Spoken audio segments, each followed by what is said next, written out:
There are 4 extensors of the wrist and fingers. They are situated between the brachioradialis and the shaft of the ulna along the forearm's lateral and posterior surface. All of these muscles are superficial and accessible, though challenging to truly isolate. Extensor carpi radialis longus and brevis are lateral and posterior to the brachioradialis. Extensor carpi ulnaris, as its name suggests, lies along the ulnar shaft. And extensor digitorum is located between these muscles and has 4 long superficial tendons stretching along the dorsal surface of the hand and fingers. The extensors of the wrist and fingers. Less bulky than the flexors, more sinewy. Let's see if we can get a handle on them. I'm going to begin by just isolating the 2 structures that separate the extensors from the flexors. The first is going to be the brachioradialis. So go ahead and make a fist and try to bring your hand toward your shoulder. And there, right there on the top of the forearm, we see the brachioradialis. That's that one structure that's going to separate these muscles from those. And then relax. And then on the underside of the arm, we have the shaft of the ulna running from the olecranon process all the way down to the head of the ulna. A very superficial ridge. So we've got the shaft of the ulna and the brachioradialis, and in that space will be the extensors. So let's see these muscles engaged. I'm going to ask my partner to just go ahead and extend the wrist. Wow, and there's a great example of the extensor carpi radialis longus and brevis. And then next to it we have the extensor digitorum. And then last, right next to the shaft of the ulna, we have the extensor carpi ulnaris. Good, and relax. So let's begin by just isolating the key bony landmarks where all of these extensors attach. And that's going to be right here at that lateral epicondyle of the humerus. So it's right here on the lateral side of the elbow, very prominent.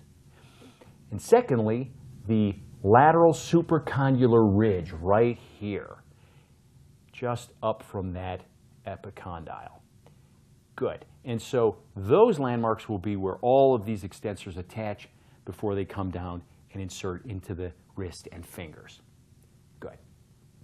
So let's begin with the 2 that are right next to the brachioradialis, the extensor carpi radialis longus and brevis muscles. Go ahead and try to flex your elbow again. Great. So there's his brachioradialis, and I'm just going to set my thumb right next to the edge and go ahead and relax. And right there is the tissue of the extensor carpi radialis longus and brevis. And go ahead and just try to swing your hand this way. Great. And as he tries to abduct the wrist, I can feel these bellies really engage.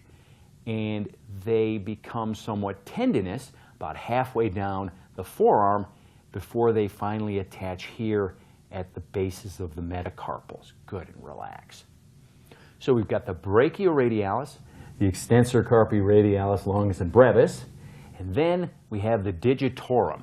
And if I ask my partner, just try to act like you're typing a little bit, playing on the piano. Wow, there we can really see the undulating effects of the digitorum right there. So I'm going to just set my thumb right into that space, and I can follow it proximally to that lateral epicondyle. And then I can roll my thumb across it. And go ahead and type again. Oh yeah, this is really interesting, engaged, very much engaged tissue right here. Good, and relax.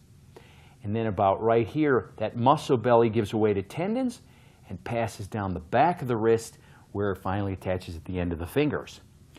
And last but not least, after the digitorum, we have the extensor carpi ulnaris.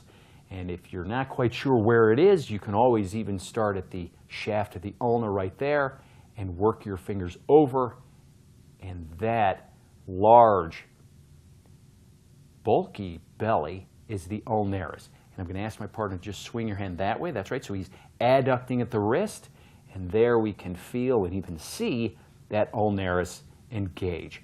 And there we see its distal tendon passing by the wrist. Great, and relax. So finally, we can shorten the extensors by extending the wrist and extending the fingers, and then I can lengthen them by flexing the fingers and flexing the wrist.